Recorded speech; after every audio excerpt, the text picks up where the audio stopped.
Thank you very much, Attorney Celine. I've always admired her, and I'd always wish I could pioneer her from Dito Atienza. And when Dito runs for Mayor of Manila, I hope that his green lawyer could help me. Not in my campaign, but to further my green advocacy. Happy birthday, Joey. I'm glad that you transformed your birthday into our green advocacy. Kapatid ko si Bishop, your ambassador, professor, friends in government, Sunny, Music 5, no longer name all of you present here, and we're here not only to celebrate Joey's birthday, but to celebrate life and to celebrate nature. Well, 3 days ago, last Friday, President Arroyo signed the Climate Change Act, as mentioned. On this, I wish to convey my grateful appreciation to the President for her immediate action on this, what we call landmark legislation. I feel a sense of relief and fulfillment now that the arduous process of legislation, all 2 years of it, I went through for the past years, from authoring, filing, conducting hearings, and finally enactment into law. I am fully aware that with the new climate change law, the greater challenge now, especially to all of us gathered here today, is to translate this new law into concrete local action. Sabi nga ni Joey, tama na yung mga framework. We should translate this into measurable gains for the people, particularly the poor and vulnerable. And this challenge has just begun.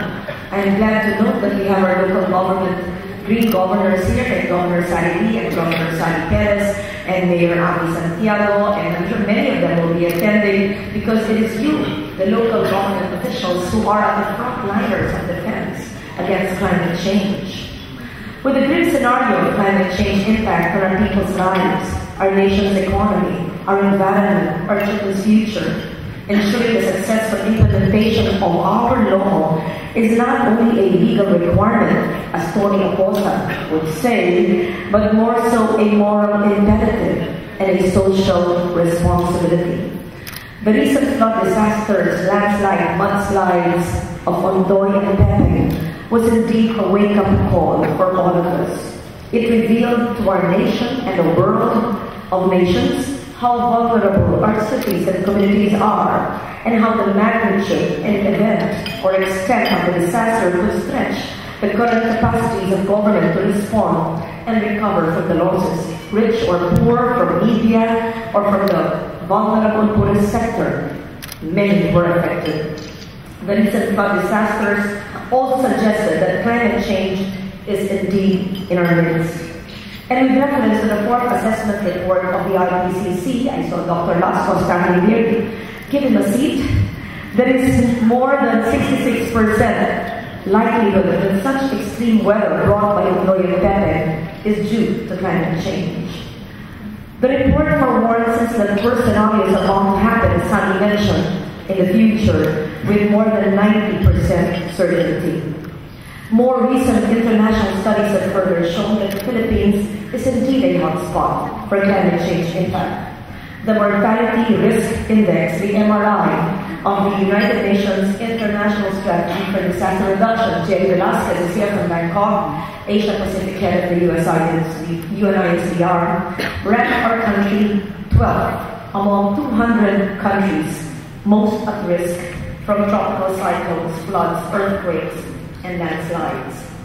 In a January 2009 study funded by Canada and Sweden, the Philippines ranked highest among ASEAN countries as a hotspot for cyclones, landslides, floods, and droughts, while the National Capital Region ranked 7th most vulnerable city in ASEAN.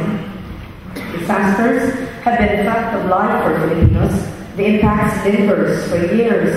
It imperils our development gains. That's why Joey, the economic advisor of the President, is such in a difficult situation to put all the economic factors together. It makes our sustainable human development goals even more elusive. But how much of the costly humanitarian responses can we afford in the future? How many more precious lives will be lost before we act decisively to prevent it? And how much fleeting time is left for us to stop the next disaster from happening? As a nation at risk, and this was, I am quoting this from the Global Humanitarian Forum of former United Nations Secretary General Kofi Annan in Geneva last January, no, that's June, I'm sorry.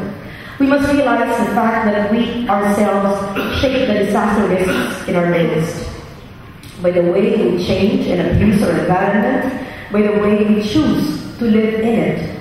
Our actions, or maybe our inactions, define our vulnerabilities to disaster and climate change impact.